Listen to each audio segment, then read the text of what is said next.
এবার দেখেন, আপনি যদি এই সংজ্ঞাটা দেখেন, এই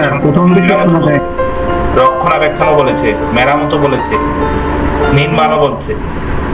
যদি এই সংজ্ঞাটা আপনার কাছে সঠিকভাবে জানা না থাকে তাহলে আপনি কি করেন দেখেন, পরবর্তীতে আবার মেরামতের একটা সংজ্ঞা দেওয়া আছে। পণ্যের বিনিময়ে করযোগ্য পণ্য মেরামত বা সার্ভিসিং এর কাজে নিয়োজিত ব্যক্তি, প্রতিষ্ঠান, সংস্থা যা পণ্যের বিনিময়ে মেশিনারি, যন্ত্রপাতি বা অন্যের দ্বারা মালিকানাধীন কোনো করযোগ্য পণ্য মেরামত বা সার্ভিসিং করা হয়, সেক্ষেত্রে নিয়োজিত কোনো ব্যক্তি বা প্রতিষ্ঠান বা সংস্থা। আমি এই দুইটা সংজ্ঞাকে বলার উদ্দেশ্য হলো, দেখেন আপনার প্রতিষ্ঠানে বা আপনার বাসার লিফট মেরামতের জন্য সার্ভিস চার্জ যেটা প্রতি মাসে দেন, এটাকে আপনি কোনটার মধ্যে ফেলবেন? এই প্রশ্নটা অনেক সেশনে আমি করি। অনেকেই বলে যে মেরামত এবং সার্ভিসিং, যেটার ক্ষেত্রে উচ্চ কর্তনের হার হলো 10%। বাট আপনি দেখেন, এখানে নির্মাণ সংস্থার একটা সংজ্ঞা দেওয়া আছে।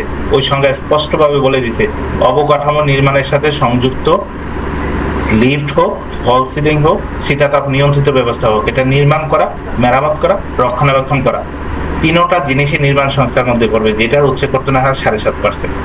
তো আপনি যদি সেবার সংজ্ঞায়িতটা সঠিকভাবে করতে না পারেন, আপনার কিন্তু উচ্চ কর্তনের হার কম বেশি হতে পারে, আপনার লাইবিলিটি কিন্তু বেড়ে যেতে পারে, কমেও যেতে পারে। সো আপনাকে চার্ট অফ অ্যাকাউন্ট গুলো করার সময় উচ্চ কর্তনের হারটা নির্ধারণ করার সময় বা আপনার ব্যাটের হারটা নির্ধারণ করার সময় অবশ্যই আপনার পণ্য বা সেবার বিপরীতে যেই পণ্যের বিবরণ বা সেবার যেই সেবার বিবরণ আছে, এটার সাথে পরিপূর্ণ মিল থাকতে হবে বা এটা নিশ্চিত করতে হবে। তেমনি ভাবে এখানে দেখেন, আরেকটা সেবাকে আমরা বলতে পারি ডেকোরেটরস এন্ড ক্যাটার্স। সেক্ষেত্রে অনেক সময় দেখা যায় যে এন্টারটেইনমেন্টের কিন্তু আসলে কোনো হেড মানে সেবা সংজ্ঞায়িত করা নাই 186-তে, মানে আপ্যায়নের। কিন্তু এই ডেকোরেটরস এবং ক্যাটার্সের একটা সংজ্ঞা শেষের দিকে আছে, দেখেন, কোনো খাদ্য সামগ্রী, পানীয় প্রস্তুত, সরবরাহ, পরিবেশন সহ যে কোনো ধরনের আপ্যায়ন। তার মানে কি, আপনি উচ্চ কর্তনকারী সত্তা যদি হন, আপনি যদি আপ্যায়ন খরচ বা এন্টারটেইনমেন্ট খরচ হিসাবে আপনি খরচ ক্লেম করেন, এই সংজ্ঞা অনুযায়ী কিন্তু ওরা উচ্চ কর্তনের হারটা নির্ধারণ করে। তো আপনি যখনই কোনো একটা হেডস বা চার্ট অফ অ্যাকাউন্টস এর কোনো একটা অ্যাকাউন্টস হেড ক্রিয়েট করবেন, আপনাকে এই 186 অনুযায়ী কিন্তু সংজ্ঞাটা সঠিকভাবে সংজ্ঞায়িত করে ব্যাটের হার বা উচ্চ কর্তনের হার নির্ধারণ করতে হবে, না হয় কিন্তু আপনি বিপদে পড়বেন। এবার আসেন একটা বিতর্কিত জায়গা, যোগানদার। আমরা যতগুলা সেশন যেখানেই নেই না কেন, যেই টপিক্সের সেশনে হোক না কেন, যোগানদার নিয়ে প্রশ্ন নাই এরকম সেশন কিন্তু খুব কমই থাকে। যোগানদারটাকে যদি আপনি দেখেন, আমি একটু সহজভাবে যদি বলি, উৎপাদনকারী ছাড়া, দ্যাট মিনস আপনি একজন উচ্চ কর্তনকারী সত্তা ক্রেতা হিসাবে শুধুমাত্র যদি উৎপাদনকারীর কাছ থেকে আপনি পণ্যটা কিনেন বা সেবাটা কিনেন, তাহলে ওই উৎপাদনকারী আপনার কাছে যোগানদার হবে না। এর বাহিরে যারা আছে সবাই যোগানদারী, তাকে আর অন্য কোনো সংজ্ঞায় সংজ্ঞায়িত করার সুযোগ নেই।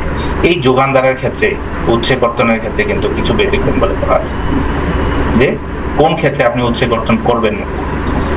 যোগানদার যদি এমন হয়, আপনি যার কাছ থেকে পণ্য কিনছেন সে একজন উৎপাদনকারী, তার জন্য প্রযোজ্য আদর্শ হারে সে আপনাকে পণ্য সরবরাহ করছে, বা তার জন্য প্রযোজ্য সুনির্দিষ্ট হারে মশক চালান সব পণ্য সরবরাহ করছে, সেক্ষেত্রে আপনাকে উচ্চ কর্তন করতে হবে না। এর বাহিরে কি হয়, যে কোনো একজন ব্যবসায়ী যদি আপনার কাছে পণ্য সরবরাহ করে, আদর্শ হারে যদি মশক চালানপত্র ইস্যু করে, এবং সে আপনাকে যদি নিশ্চিত করে যে না, সে একজন ভ্যাট কমপ্লায়েন্স প্রতিষ্ঠান, তার ইন্টিগ্রেটেড ভ্যাট অ্যাডমিশন সিস্টেম থেকে আপনার মশক সমানপত্র আছে অথবা ভ্যাট কমপ্লায়েন্স হিসেবে তার প্রত্যয়নপত্র আছে, তাহলে কিন্তু আপনাকে উচ্চ কর্তন করতে হবে না। আপনি যদি এই এসআরওতে উল্লেখিত 43টা সেবার বাহিরে অন্য কোনো সেবা সরবরাহকারীর কাছ থেকে নেন, সে যদি আপনাকে মশক 6.3-তে তার জন্য প্রযোজ্য হারে মশক উল্লেখপূর্বক 6.3-র মাধ্যমে সরবরাহ করে, তাহলেও কাটতে হবে না। ধরেন আপনি আপনার প্রতিষ্ঠানের জন্য মিষ্টি কিনছেন, এই মিষ্টির কিন্তু আলাদা সেবার সংজ্ঞা আছে, এবং মিষ্টির ভ্যাটের হার এই মুহূর্তে 7.5%। সে যদি আপনাকে তার জন্য প্রযোজ্য ভ্যাট হার উল্লেখপূর্বক 6.3 দিয়ে আপনাকে মিষ্টি বিক্রি করে, তাহলে কিন্তু আপনি উচ্চ কর্তন করতে হবে না। জ্বালানি, গ্যাস, পানি, বিদ্যুৎ বিল এগুলোর ক্ষেত্রেও উচ্চ কর্তন করতে হবে না। আইনের প্রথম তফসিলে উল্লেখিত পণ্য বা সেবার ক্ষেত্রে আপনার উচ্চ কর্তন করতে হবে না। আবার শূন্য হার বিশিষ্ট সরবরাহের ক্ষেত্রে উচ্চ কর্তন করতে হবে না, ধারা 21-এ শূন্য হার যেটা বলে দেওয়া আছে। এর বাইরে বিজ্ঞাপনী সংস্থা এবং আসবাবপত্রের ক্ষেত্রে ব্যতিক্রম একটা ঘটনা আছে যে আপনাকে তার জন্য প্রযোজ্য হারে মূসক চালান দিবে, কিন্তু অতিরিক্ত সে যেই এরিয়ায় নিবন্ধিত তার এরিয়ার রাজস্ব কর্মকর্তা দ্বারা তার 6.3টা প্রত্যয়ন করা থাকতে হবে। এর বাহিরে ইএফডিএমএস বা এসডিসি কন্ট্রোল সিস্টেম থেকে যদি আপনাকে কেউ মূসক চালান সহ পণ্য সরবরাহ করে তাহলেও উচ্চকর্তন করতে হবে না। সো আমরা অ্যাকাউন্টসটা ফাইনাল করার আগে আমরা কিন্তু এই খাতগুলোকে সেগ্রিগেট করতে হবে, কোন ক্ষেত্রে আমার কাটতে হবে না, কোন ক্ষেত্রে কাটতে হবে, কোন হেডের এগেইনস্টে আমার উচ্চকর্তন প্রযোজ্য, এবং এই হেডটা আমার সংজ্ঞাটা সঠিকভাবে সংজ্ঞায়িত হয়েছে কিনা, আমার SR 186 সাথে কোনো কন্ট্রাডিক্টরি আছে কিনা, এটা আমাকে দেখে নিতে হবে। এবার আসেন, আপনি ফাইন্যান্সিয়াল রিপোর্ট ফাইনাল করার সময় কোন জিনিসটাকে ফোকাস করবেন? সেলসের ফিগারটাকে। তাহলে এই সেলসের ফিগারটা কিভাবে ফাইনাল হবে? আপনার ফাইন্যান্সিয়াল রিপোর্টের সেলস রেভিনিউ মাস্ট বি আপনার গত এক বছরের 9.1 এর যে সেলস আপনি ডিক্লেয়ার করছেন অথবা 6.3 ইস্যু করছেন সেটার সাথে আপনার মিলতে হবে। আপনি যদি এক্সপোর্টার হয়ে থাকেন আপনার বিল অফ এক্সপোর্টের তথ্য অথবা আপনার ব্যাংকের পিআরসি অথবা এসআই কোডা সিস্টেম থেকে যে আপনার এক্সপোর্টের তথ্য আছে এটার সাথে মিল থাকতে হবে। ব্যতিক্রম হলে আপনাকে এটা রিকনসিলিয়েশন দিতে হবে, আলাদা নোট দিতে হবে।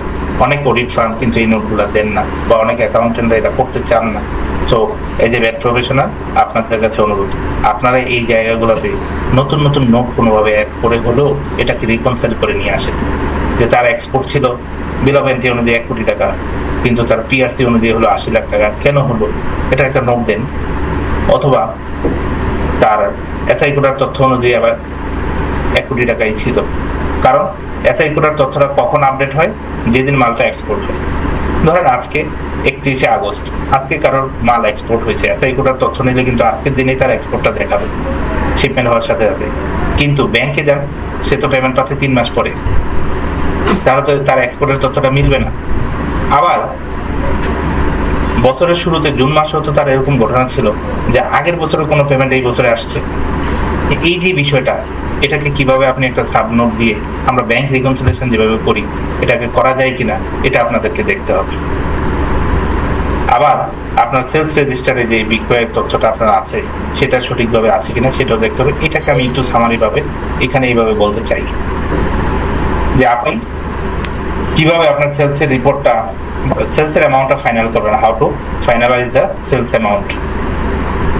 আপনার সেলস অ্যামাউন্ট ফাইনাল করতে হলে আপনাকে দেখতে হবে, প্রথমে কনসিডার করতে হবে আপনার ব্যাংক অ্যাকাউন্টে যতগুলো ব্যাংক অ্যাকাউন্ট আছে সবগুলোতে টোটাল ডিপোজিট কত, এবং ইন্টার ব্যাংক ট্রানজেকশনগুলো রিকনসিলিয়েশন করে আলাদা করে নিতে হবে প্রথম কথায়। তারপর দেখতে হবে যে আপনার 9.1 এ প্রদর্শন করা সেলসের সাথে আপনার ব্যাংক ডিপোজিটের যে রিকনসিলিয়েশনের যে সেলস অ্যামাউন্ট পাইছেন সেটা সঠিক আছে। অনেক সময় দেখা যায় কোনো প্রতিষ্ঠানের একাধিক মাল্টিপল রেটে তার সাপ্লাই থাকতে পারে, এক্সপোর্ট থাকতে পারে, স্ট্যান্ডার্ড রেটে থাকতে পারে, সংকুচিত হারে থাকতে পারে, স্পেসিফিক ভ্যাট থাকতে পারে। সো এগুলাকে অ্যাকুমুলেটেড করে তাহলে ভ্যাট ছাড়া অ্যামাউন্ট কত, ভ্যাট সহ কত। ব্যাংকের ডিপোজিটটা যদি দেখেন, ব্যাংকে কিন্তু আপনার কাস্টমার আপনাকে টাকা দেওয়ার সময় ভ্যাট সহ দিবে কিছু কাস্টমার, আবার যারা উচ্চকর্তনকারী সত্তা তারা কিন্তু ভ্যাট ছাড়া দিবে। তাহলে আপনি আপনার ব্যাংকের ডিপোজিটটার সাথে 9.1 এর ভ্যাট ছাড়া মূল্য বা ভ্যাট সহ মূল্যের এখানে কিন্তু একটা মিসম্যাচ অনেক সময় হয়। এইটাকে আপনি একটা নোট দিয়ে কিন্তু একটা জায়গায় নিয়ে আসতে পারবেন। আমরা এটাকে ফোকাস করতে চাই।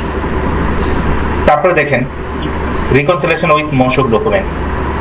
দেখেন অনেক সময় আমাদেরকে ভ্যাট ব্যবস্থায় আমাদেরকে মূসক যে হিসাব সংরক্ষণগুলো করতে হয়, অনেকেই এগুলাকে কিন্তু ফাইন্যান্সিয়াল রিপোর্টের সাথে রিকনসিলিয়েশন করি না বা আমলে নেই না। এখানে কিরকম থাকে যে আপনি কতগুলো 6.3 ইস্যু করছেন, আপনার সেলস ইনভয়েসের টোটাল সেলস অ্যামাউন্ট কত, আপনার সেলস রেজিস্টার যেটা আছে ওইটাতে আপনার কত টাকা এন্ট্রি দেওয়া আছে, আপনার ক্লোজিং স্টক কত। অনেক সময় আমাদের কাছে এরকম আসে যে একটা প্রতিষ্ঠানের ক্লোজিং স্টক খাতায় আছে 10,000 কেজি, বাস্তবে 1 কেজিও নেই, আবার বাস্তবে আছে 5,000 কেজি, খাতায় কিন্তু 1 কেজিও নেই। এই যে মিসম্যাচগুলো হয় এগুলো কেন হয়? আপনি যখন ইয়ার এন্ডিং এ একটা ব্যালেন্স শিটে ক্লোজিং স্টকের অ্যামাউন্ট যখন নিয়ে যান, আপনি কি কখনো রিকনসাইল করছেন আপনার 6.2 বা 6.1 এ ফিনিশ গুড বা র মেটেরিয়াল বা WIP কতটুকু আছে, তার ভ্যালুটা কতটুকু, অনেক সময় এটা কিন্তু করা হয় না। সেলসের ফিগারটা ঠিক করার সময় আপনি অবশ্যই এটাকে রিকনসিলিয়েশন করে নেবেন, তাহলে আপনার কিন্তু সেলসটা অ্যাকুরেসিটা বাড়বে। তারপরে এক্সপোর্টার যদি হয়ে থাকে, যেটা অলরেডি বললাম, আপনার এক্সপোর্টের বিল অফ এক্সপোর্ট, SI কোটার যে তথ্যটা, আবার যদি আপনি বন্ডের প্রতিষ্ঠান হয়ে থাকেন, আপনার কিন্তু বাধ্যবাধকতা থাকে বন্ডের জন্য আলাদা একটা রেজিস্টার মেনটেন করা। সেই রেজিস্টারের সাথে আপনার এখানকার তথ্য মিল আছে কিনা এটাকে আপনি জাস্টিফিকেশন করতে হবে। অথবা ব্যাংকের PRC যে বিষয়টা বললাম, আপনি এক্সপোর্টার হিসাবে আপনার PRC-তে কত টাকা রিয়েলাইজেশন হয়েছে ব্যাংক থেকে যেটা আনা হয়, আমি এখানে একটা কপি দিয়েছি দেখেন। ব্যাংক আপনাকে চাইলে আর্থিক বছর ধরে আপনাকে এরকম উল্লেখ করে দেয় যে এই একটা বছরে আপনার এত ডলার এক্সপোর্ট হয়েছে, তার এখানে সে রিয়েলাইজেশন এত হয়েছে, বা সে TDS কাটছে এত, অথবা এত টাকা রিয়েলাইজেশন হয় নাই।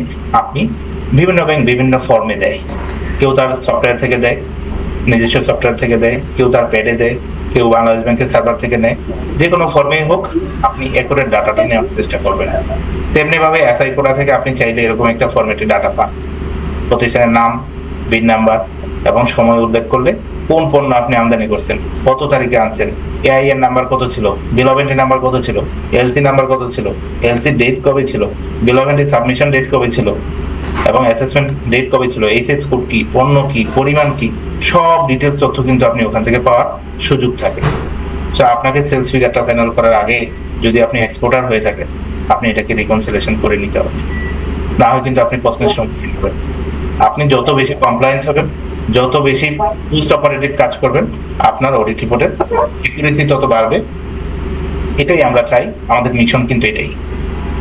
তারপরে দেখেন যে পার্সেজের একটা বড় শুভঙ্করের ফাঁকি, যেটা আসলে আমরা কোনো উত্তর দিতে পারি না। অনেক সময় অডিট রিপোর্টটা ফাইনাল করার সময় একটা জিনিস চিন্তা করা হয় যে আমার ডিবিট এত রাখতে হবে, আমার NP এত রাখতে হবে, আমার আগের বছরের সাথে আমার জিপির কন্টিনিউশন রাখতে হবে, এরকম অনেক তথ্য কিন্তু আমরা শুনি অনেক সোর্স থেকে। সো অ্যাকচুয়াল জিনিসটা কি, যে আপনি যে পারচেজ করলেন, এই পারচেজের অ্যামাউন্টটা আমাদের অডিট রিপোর্টে একভাবে লেখা হয় যে ডিউরিং দ্য ইয়ার পারচেজ এত, তাহলে এই পারচেজটা যে লিখলাম এটার জাস্টিফিকেশন কি। অডিটে যখন আমার অডিট রিপোর্টটাকে দেখে, তখন দেখে যে ডিউরিং দ্য ইয়ারে টোটাল পারচেজ কত। এবার টোটাল পারচেজের উপরে সে যোগানদার হিসাবে 7.5% উচ্ছে কর্তন ক্লেম করে, কিন্তু এই পারচেজের যে SRO 240-এ কিছু ব্যতিক্রম আছে, এটার কি কোনো ব্যাখ্যা আমার অডিট রিপোর্টে থাকে? ফাইন্যান্সিয়াল অডিট রিপোর্টে কোনো ব্যাখ্যা কিন্তু থাকে না, আমরা কিন্তু এটা ব্যাখ্যা দিতে পারি না।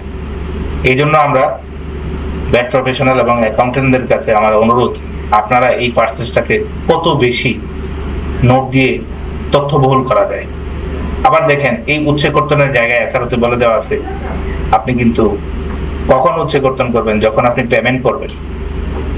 আবার যখন আমি অ্যাক্রুয়াল বেসিসে অ্যাকাউন্টস করি, তখন কিন্তু আমার বাকিতে ক্রয়ও কিন্তু এর মধ্যে থাকে। আবার দেখেন ব্যাটাই নেই, কিন্তু আরেকটা ব্যাপার আছে যে আপনি রেয়াতের জায়গায় আপনি কিন্তু বাকি থেকে নো রেয়াত নিতে পারেন। এই যে বিষয়গুলা, এগুলোর কারণে দেখা যায় যে আমরা অনেক সময় সমস্যা ফেস করি। সো এই পারচেজটাকে আপনি কিভাবে ফাইনালাইজ করবেন, আমি একটা গ্রাফে আপনাদেরকে দেখানোর চেষ্টা করছি। যে আপনি যখন পারচেজের অ্যামাউন্টটা ফাইনাল করবেন, প্রথমে আপনাকে দেখতে হবে যে এই পারচেজের মধ্যে আপনার প্রয়োজনে আপনার প্রতিষ্ঠানের ধরন অনুযায়ী ভিন্নতাও থাকতে পারে। প্রয়োজনে আপনি কোনো ধরনের এক্সামটেড, যেটা ফার্স্ট শিডিউল দ্বারা এক্সামটেড, এই ধরনের পণ্য আপনি পারচেজ করেছিলেন কিনা, তাহলে এটার ক্ষেত্রে তো উচ্চ কর্তন প্রয়োজন নাই। তাহলে আপনার পারচেজ থেকে প্রথমে এটাকে আলাদা নোট দেওয়ার সময় যে এক্সামটেড গুড আপনি কত টাকা কিনছেন, সেটাকে আপনি আলাদা করে নেন বা একটা নোটে দেখাই দেন। আবার কখন উচ্চ কর্তন করতে হবে না, ওই জায়গায় কিন্তু আরেকটা পার্ট আছে যে যদি কমপ্লায়েন্স ম্যানুফ্যাকচারার কাছ থেকে, তার মানে কি, যে উৎপাদনকারী তার জন্য যেই হারে ভ্যাট প্রযোজ্য, সে যদি সেই হারে ভ্যাট উল্লেখপূর্বক আপনাকে 6.3 দিয়ে পণ্য সরবরাহ করে, তাহলে কিন্তু আপনার উচ্চ কর্তন করতে হবে না। দ্যাট মিনস ওইটা আমলে নিলেও কিন্তু আপনি আলাদাভাবে কতটুকু পারচেজ এরকম ছিল আলাদা করে দিতে পারেন। আবার দেখেন পারচেজ পেমেন্ট স্ট্যাটাস, এই যে বললাম যে আগের বছরের কোনো পেমেন্ট আপনি এই বছরে দিচ্ছেন কিনা, এই বছরের পেমেন্ট কোনো ডিও আছে কিনা, এই বিষয়গুলোকে কিন্তু আপনি রিকনসিলিয়েশন করে আলাদা জায়গায় দেখাই দিতে পারেন। তাহলে আপনার এই বছরের পারচেজ অ্যামাউন্ট যদিও 1 কোটি টাকা, কিন্তু এই বছরে আপনি পারচেজের উপরে পেমেন্ট করছেন কত টাকা নিট, আপনার উচ্চ কর্তন কিন্তু সেটা থেকে ড্রাইভ করবে। আপনার টোটাল কত টাকা অব্যাহতি পার্সেস ছিল সেটাকে আপনি আলাদা করলে আপনার ফিগারটা কিন্তু আরো কমে আসবে। আপনি যখন ম্যানুফ্যাকচারার থেকে পার্চেস করছেন সেটাকে আপনি মাইনাস করলে আরো কমে আসবে। আবার আপনার কোনো জিরো রেটেড সেল পার্সেস ছিল কিনা, যেমন আপনি এক্সপোর্টার, আপনি ডিম এক্সপোর্ট হিসাবে আপনি কারোর কাছ থেকে পণ্য উৎপাদন করে আনছেন, তাহলে সেক্ষেত্রে আপনার কতটুকু পার্সেস ছিল সেটাকেও কিন্তু আপনি মাইনাস করতে পারেন। আবার কিন্তু এসডিসি এফডি চালানের মাধ্যমে পার্চেস করলে সেক্ষেত্রে আপনার উৎস কর্তনের প্রয়োজন নাই। তাহলে এরকম কোনো পার্চেস করছেন কিনা আপনি যদি তথ্য সঠিকভাবে সংরক্ষণ করে থাকেন, আপনি সেটাও কিন্তু মাইনাস করার সুযোগ আছে টোটাল পার্চেস অ্যামাউন্ট থেকে।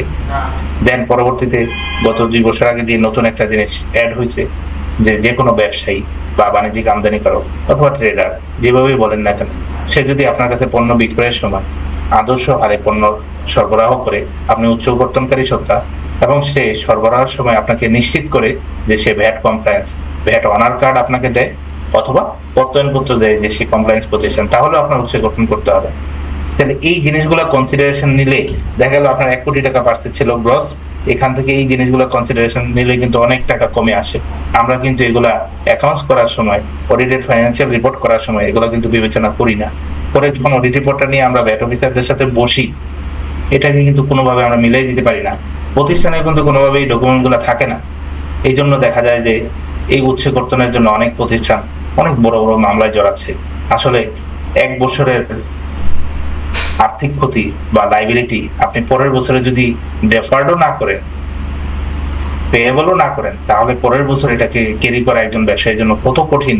আগে না জানলো, এখন নিজে যেহেতু ছোট ব্যবসা করি, এখন নিজেও ভালোভাবে রিয়েলাইজ করি। একটা ব্যবসা থেকে, রানিং ব্যবসা থেকে আপনার পিছনের কোনো লাইবিলিটির জন্য টাকা বের করা অনেক বড় চ্যালেঞ্জিং।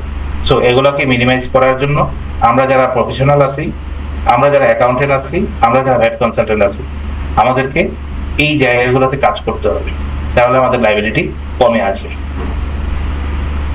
এই ছিল আমার সেলস এবং পার্সেস। এর বাহিরে আরো কিছু জিনিস থাকে। কি থাকে?